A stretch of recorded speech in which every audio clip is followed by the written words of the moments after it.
Welcome, everyone. I'm very happy to introduce the last speaker of ALCOF 2026, Maria Gillespie. Before she starts talking, I have kind of like a small announcement. I don't know if a lot of people here know, but Maria was the one who actually started ALCOF back in 2020 by posting something on Facebook, kind of like all the conference were in, like in-person events were being canceled. And so it was like, hey, someone is interested in organizing something virtually. And Liam, who is not here, I think Oliver and I jump into it. And that's how ALCOF actually started. And I don't know if you may have noticed or not, but Maria and Liam were not in the organizing team this year. And this is also the last edition for Oliver and I. So I'm very happy that we are leaving the ALCOF organizing team and leaving the organization of ALCOF into such a great hands with Jampin, Lorenzo, Foster, and Federico.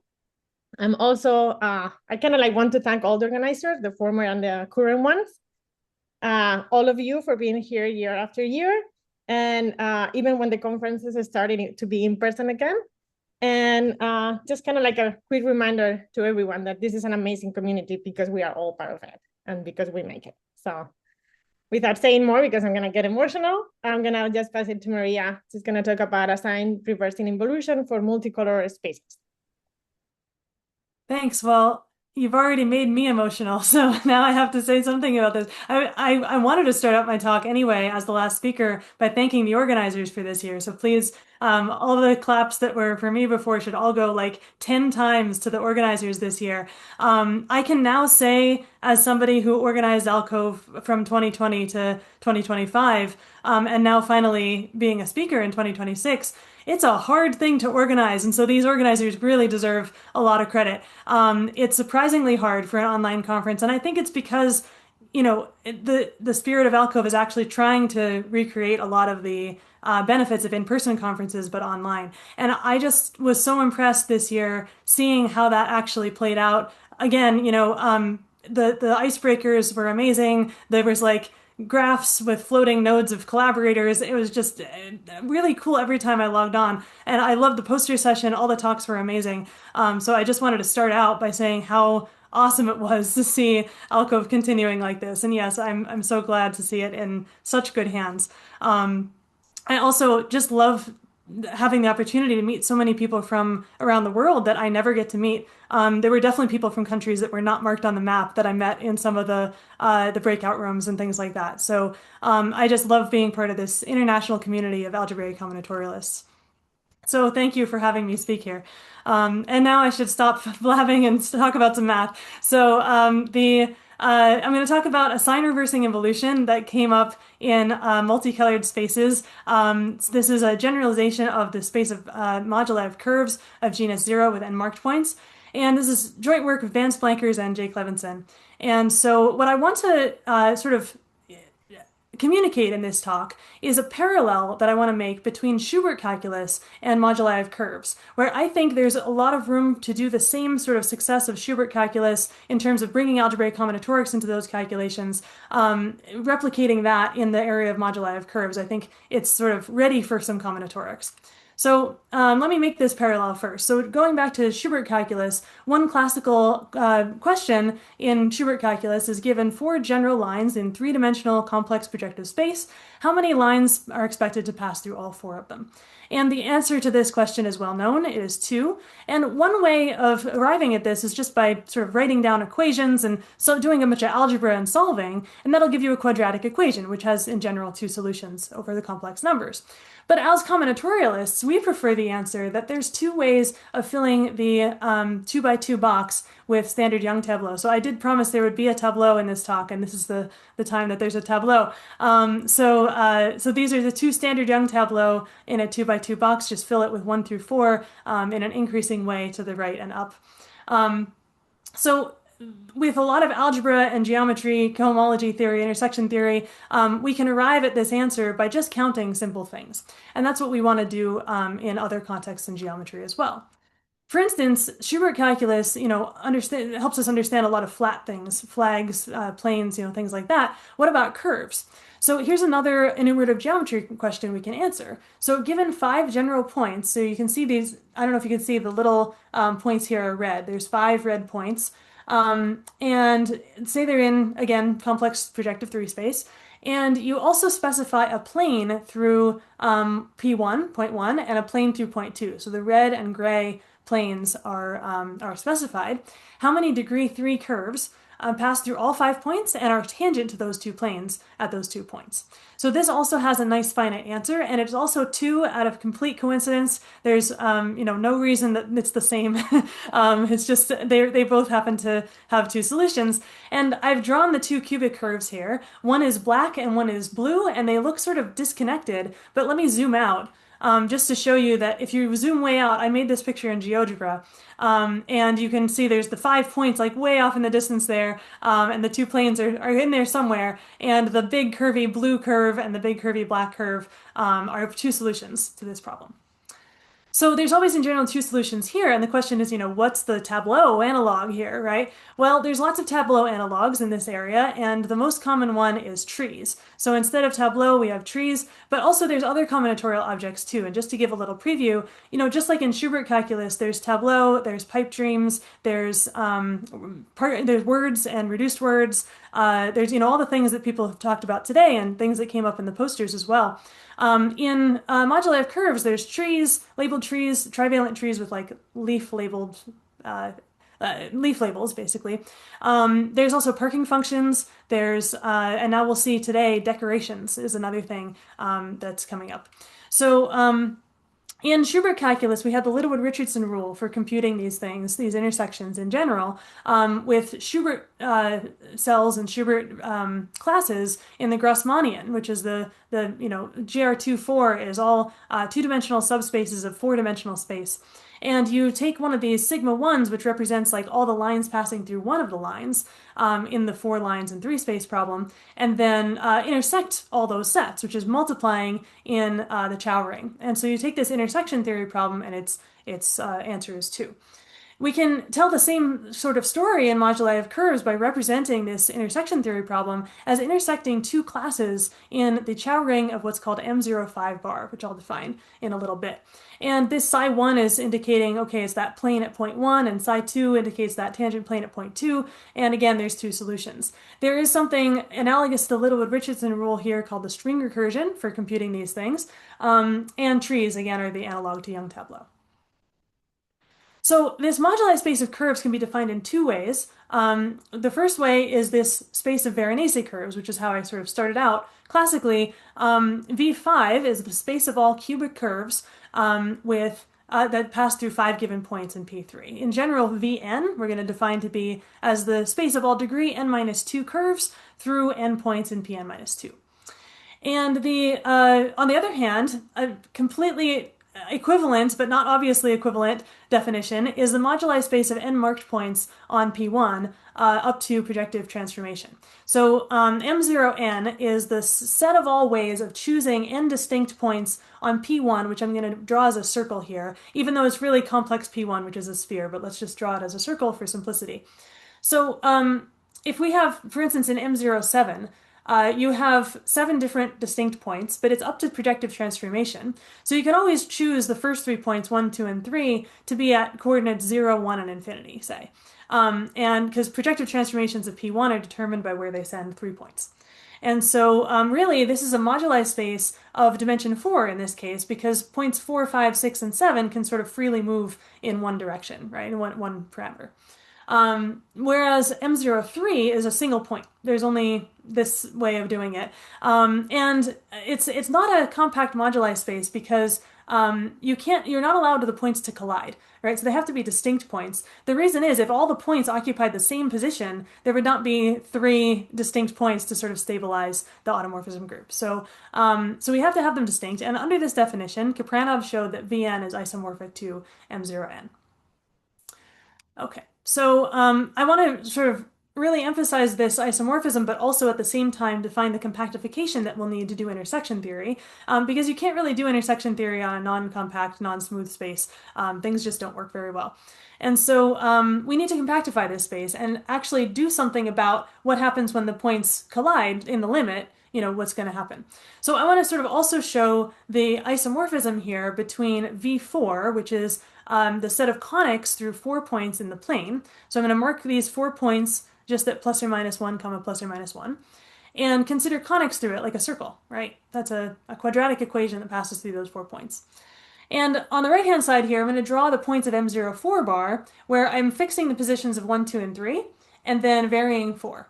So 4 is going to vary like the tangent direction at this point varies, and if I tilt it upwards a little bit, I get an ellipse, and this 4 goes a little closer to the 1, right?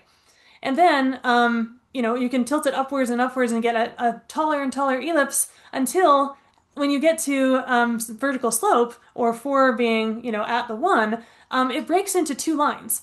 And that's exactly what we're going to do in this moduli space for the compactification. We're going to break this into 2 bubbles, a P1 glued to another P1 with a 4 and a 1 on their own little P1 there. And that reflects what's happening over here, which is 2 lines, each of which contains 2 of the points. And they intersect at infinity. Okay, so then if the 4 continues going, now we get hyperbolas on the left, right? We can continue around the circle here, until intersecting with 3 bubbles with 3, and you get 2 crossing lines here that, each line contains 2 of the points. And then you continue the 4 going around the circle. Now you get the other type of hyperbola, right? Until you get 2 parallel lines, each one containing 2 of the points, again, in the third possible way that this can happen, 4 colliding with 2 and 1 and 3 on their own bubble. And then you can kind of collapse back into the ellipse until you're back at the circle. So hopefully this makes it clear that V4 bar and M04 bar are isomorphic, and they're both isomorphic to P1, because really there's 1 point for every location of 4 around the circle, where if the 4 equals 1, it just is that sort of bubbled structure, right? That 2 curves glued. So this is what this moduli space looks like, but in general, for more than 4 points, it's much more complicated than P1. For M05 already, M05 bar is already P2 blown up at 4 points. So it gets more complicated, and the general points look like a tree structure. That's where the 0 comes in. 0 means genus 0. A tree structure of P1s glued at nodes with the marked points around it in some way, so that every circle has at least 3 special points. Notice this middle circle doesn't have any marked points, but it has 3 nodes, and so it's stable. Okay, so then we want to define these psi classes, and I'm actually not going to entirely define the psi classes here for this talk. We're going to black box them a little bit, but basically they're the classes in the Chow ring of M0n bar that captures the tangent information at point I. So one psi class in the Veronese curves picture means you have one tangent plane to some point that you want your curves to be tangent to. So say we have a whole product of psi classes in a way that, this intersection product is dimension 0, so this sum of the ki's is actually, the dimension, which is n minus 3.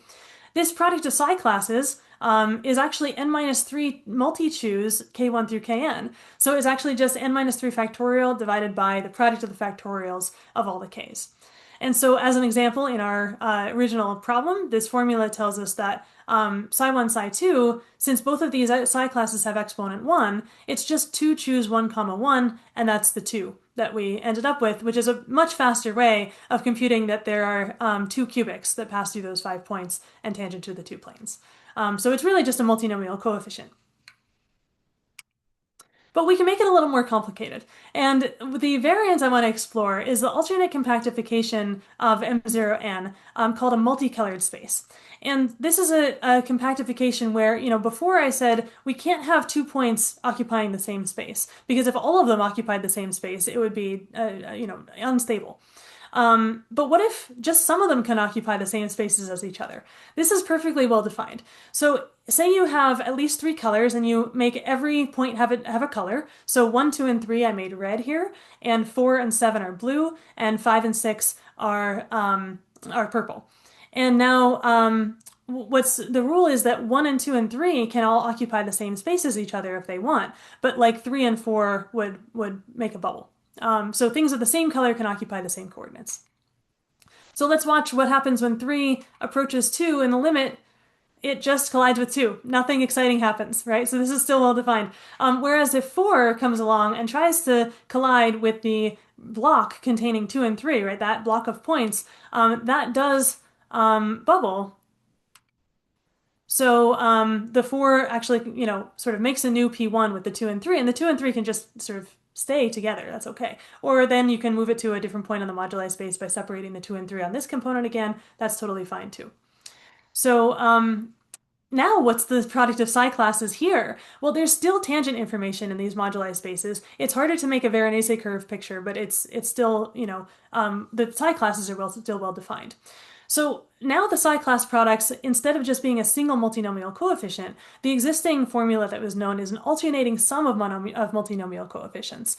That's based on basically all the ways of blocking the points together, like deciding which sets of points occupy the same space. Because sort of in the generic component, if 2 and 3 and everything were all distinct, you'll get a leading term, which is exactly the same as we had before. 4 choose 2, 1, 1. In this case, if you have, say, the psi class product, psi 1 squared, psi 2, psi 4, the exponents are 2, 1, and 1, and I also filled in all the zeros. So like psi 3 has exponent 0, so we have a 0 there. And so it's really this big multinomial coefficient is the leading term, which is 12. But then there's a negative multinomial coefficient, for instance, coming from the possibility of, let's say, 2 and 3 occupy the same space, but everything else is distinct. Well, now we're basically on like an M06 bar, and so we'll have like a multinomial coefficient of 3 choose something, and we have to subtract it, and it's a big inclusion-exclusion type of computation. What we do to calculate what this multinomial coefficient is we take the 2 exponents on 2 and 3, which we're merging, which is 1 and 0 here in this multinomial coefficient. You add them together, and you subtract 1. And so in this case, you get 0. So I just replace this 1 comma 0 with a 0 down here, and then replace the 4 with a 3 on top.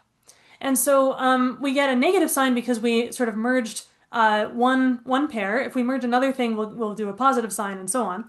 And so we get this huge alternating sum. And even for this very simple case, we get this sum of 1, 2, 3, 4, 5, 6, 7, 8, 9, 10 terms. 12 minus 3 minus 6 minus 3 plus 2 minus 3 plus 1 plus 2 plus 1 minus 1 is 2. I promise that not every intersection theory problem has the answer being 2. It's just a coincidence that the ones that are somehow easy to show some actual structure but are easy enough to actually do, they tend to have the answer of 2. But in general, these things will be much more complicated. So how do we simplify this? We had such a simple formula in the regular case, but for this multicolored case, we have a big alternating sum.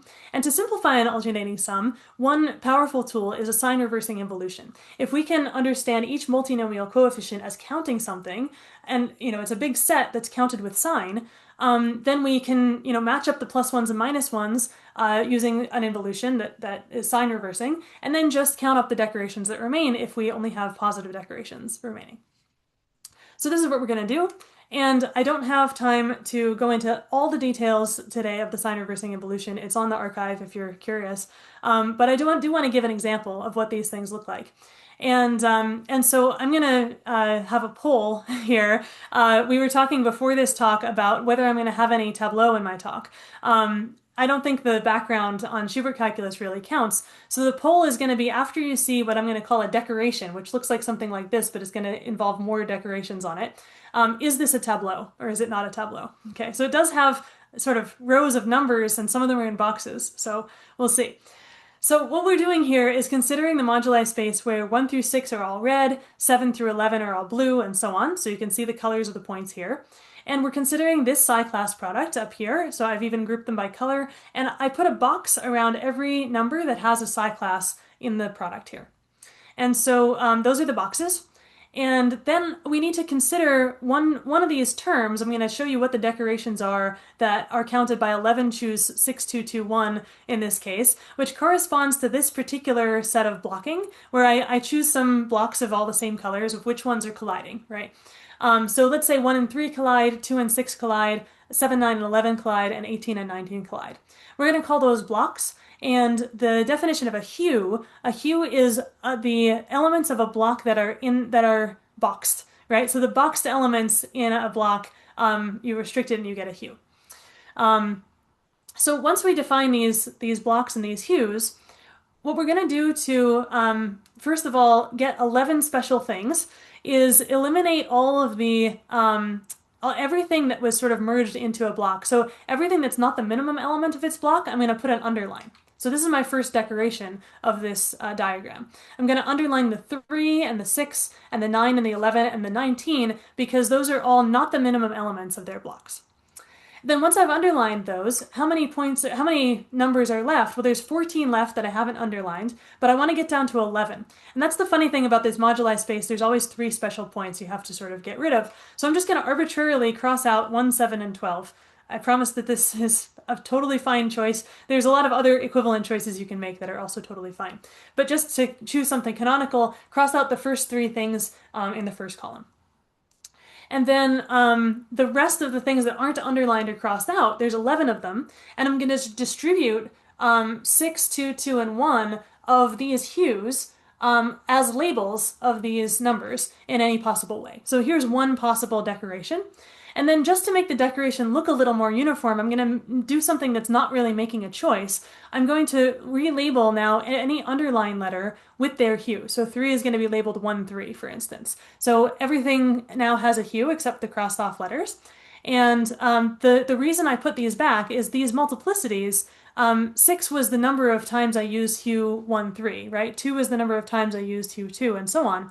And the reason those multiplicities correspond to this psi-class product is because now, for instance, block 7, 9, 11 is going to occur with the multiplicity of the number of psi-classes in that block. So we have psi 7 to the 4th. We should have exactly 4 subscripts of 7 here. So you can look for them, see if you can find all 4 7s on the subscripts, and you'll be convinced here that this is the right number. Also, in terms of the, so say block 1 and 3, psi 1 squared and psi 3 to the 5th, that's a total of 7 psi classes, so there should be 7 copies of the hue 1, 3 labeling these numbers.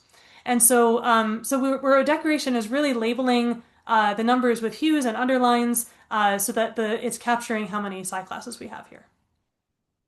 Okay, so now you can decide if this is a tableau or not. Please vote in the chat. We'll see what people think. You can just say yes or no, and I'll tally at the end of my talk. Okay, so here's my first a hued colored underlined block tableau. I love it. All right, so people think I'm doing young tableau. Okay, so apparently I've brought in young tableau into moduli of curves. Yeah, so anyway, and also you can make it be a partition shape because it doesn't matter what order you put the colors in. So you can always like list the color that has the largest number first and so on. So we could actually make it a partition shape. And if I wanted in French notation, I should have flipped it upside down. So anyway, so the first sign reversing involution I want to do to cancel a lot of these is, first of all, we can identify the sign of this decoration is the number of underlines. Okay, so we want to toggle an underline on or off to change the sign. So one thing we can do is very easily toggle things that are outside of the hues. The things that don't have any psi classes on them, that are just sort of floating in the block somewhere, they don't change the multiplicity of where of how the hues are distributed. And so, for instance, this 5 is labeled by a hue that matches its color, and so I can just underline it. And that means that I've actually changed this block instead of just 1, 3 to 1, 3, 5, right? So that's all it's doing is sort of toggling whether something's in a block or not. So if it has no psi class, I can easily do that. So the algorithm for the first sign reversing involution is you look for the smallest unboxed letter that has its hue matching its color and toggle whether or not it's underlined. Okay. So that cancels a lot of things, and what that leaves us with is only what I call mismatched decorations. So now to Van Young's description of my tableau, we need to add the description mismatched. Okay, so now it's a mismatched hued colored underlined block tableau. And we gotta make it crossed out too, right? Okay, so now we have just the mismatched ones left over. And here's an example of a mismatched one. And now it's a big pain because now there's a second sign reversing involution we need to do on the mismatched decorations. And what we have to do is sort of eliminate the underlines on things like this 8 that's labeled with 7, 8. Here's an example where all of these psi classes are blue. Everything is blue. And so it's mismatched because all these are blue, so it's fine. But this 8 is labeled by its own hue, 7, 8, and I want to get rid of its underline. So how do I split this block 7, 8? If it's a hue, I have to split it into a hue 7 and a hue 8 and distribute that somehow. And so we have to do it in a way that this is an involution. So we also have to recognize when we're in this position, this 7 labeling the 8 somehow means we can merge the 7 with 8 and underline it and like relabel everything. So this was a quite complicated sign reversing involution, but oh, I love the chat. All right, this is great. This is my new favorite names for what I'm doing, but I'm still gonna just call it a decoration. So yeah, what I do is I basically split the 7 8, split off the 7, label the 8 with it, and then the remaining blocks are 8 and 7, or in general it'd be something else and 7. And we just then take the other ones that are labeled 7 8 here, 7 8, 7 8, 7 8, 7 8, and I kind of label them 8 and then 7 in that order. And that kind of helps us recreate what it was. This is actually more subtle than this, but this is the approximate definition of the sign reversing involution. So yeah, so then what's beautiful about this is now we know how to toggle all of the underlines on the unboxed and the underlines on the box. And so all we're left with is fixed point decorations that have positive sign because we have no underlines. All of the hues now are just singletons. There's just one hue for each psi class, and the number of times hue 1 appears here is 2 because there's 2 psi 1s. So the fixed point decorations look a lot simpler than the ones with all the adjectives describing them. And so we have 2 1s, a 2, and a 4. The 3 has to be labeled with 4 because it can't be labeled with something red. It has to be mismatched to be a fixed point. And then there's one other condition that's eliminating, you can't have the possibility where this is labeled 1 and this is labeled 2 and this is labeled 1 because otherwise the 1 would merge with 2, right? So you can't have permission to merge somehow. But anyway, this is pretty easy to write down the 2 fixed point decorations here to show that the answer is 2 in this intersection problem. And this is a lot faster than doing that alternating sum that we had on our first attempt. So a couple corollaries to wrap up. So we have upper bounds and lower bounds now for not just, we have a positive combinatorial rule is number of fixed point decorations is the answer to these psi class products. But the upper bound for how many intersections there are is the number of mismatched decorations. So ignoring the funny merge condition, we would have 3 possibilities here, right? If we just did mismatch, so 3 had to be labeled with 4, well, there's 3 ways of distributing 2 1s and a 2 on these 3 letters. So upper bound of 3. Lower bound is number of mismatched colorings, which is ignore the numbers, just what are the colors with multiplicities. Well, we still have to label 3 blue and the rest of them red. So there's 1 mismatched coloring here. So in this problem, we have a lower bound of 1 and an upper bound of 3. But in general, these lower bounds and upper bounds are really counted by matchings on bipartite graphs. And then we can turn it into a Hall's lemma question of when does a matching exist? And so we actually have a nice inequality showing exactly an if and only if condition for when the psi class product is non-zero. So that's a really nice corollary. We also now know these products are always positive, non-negative. It could be 0, but when they're non-zero, they're always positive. This is not necessarily true on other compactifications that are not multicolored. In fact, multicolored, I have a sort of preliminary result with Jake Levinson that multicolored spaces are the largest class of compactifications for which the psi class products are guaranteed to be positive. On all of the other ones, you can have negative psi class products. And then I just want to give a shout out to my grad student, Derek Moran, who has a better object than decorations, in my opinion. They are trees, they come from proofer codes, and it's beautiful. A better object and a better involution. He's cleaned up everything I did, basically. So there's even new combinatorics coming very soon. And that's what I wanted to say. Thank you so much. And again, let's thank the organizers for a wonderful conference.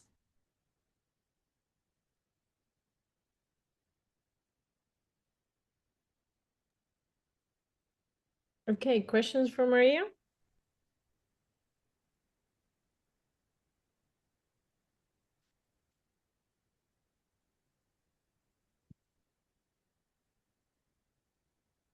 There was I'm a going to lot look of... at the chat now. They are tableaus. I think that's the first. Sorry, Okay, everybody the agrees chat they're maybe wasn't tableau. very constructive. I was just trying to think of how to name your tableau. Yeah, super standard maybe. Wait, was standard mismatched, crossed out, hued, colored, underlined, blocked up?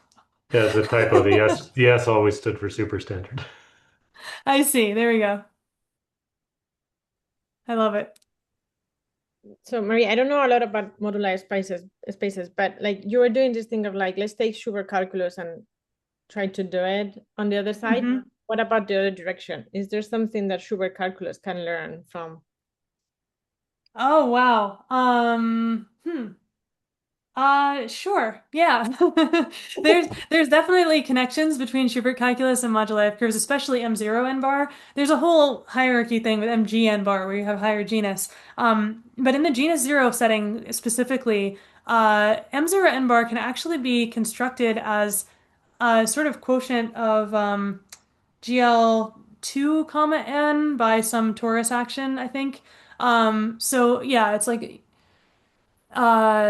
what am I trying to say? Basically, because if you have a 2 by n matrix, um, the columns can be like the coordinates in P1 of your n marked points, and then that gives you a point of GR2n, right? And so then like, but then it's like up to scaling and P1 transformation and blah blah blah. And so there's definitely like connections with Schubert calculus. There's also like the connection with, there's a lot of connections with like real geometry of M0 n bar with Schubert curves, and yeah, there's a lot of connections for sure. I for sure that's what we know in Schubert calculus. But I would be interested actually to think about like, we have these intersection problems about counting curves and intersection problems about counting lines. Like even from an enumerative geometry standpoint, I want to like mix the two. And I don't know how yet, but like we'd have to have some much bigger moduli space, so I'm not sure.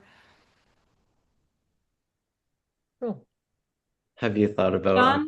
have you thought about omega products as well? Omega class products?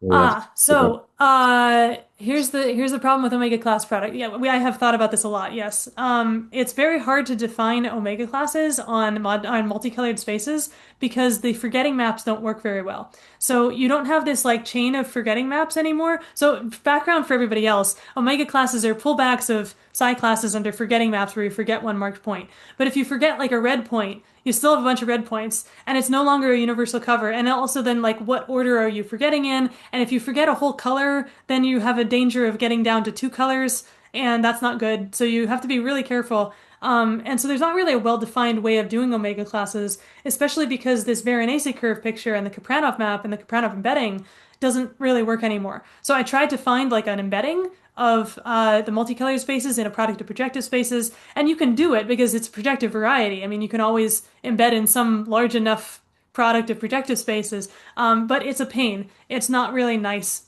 So I don't actually have a good answer for that, unfortunately.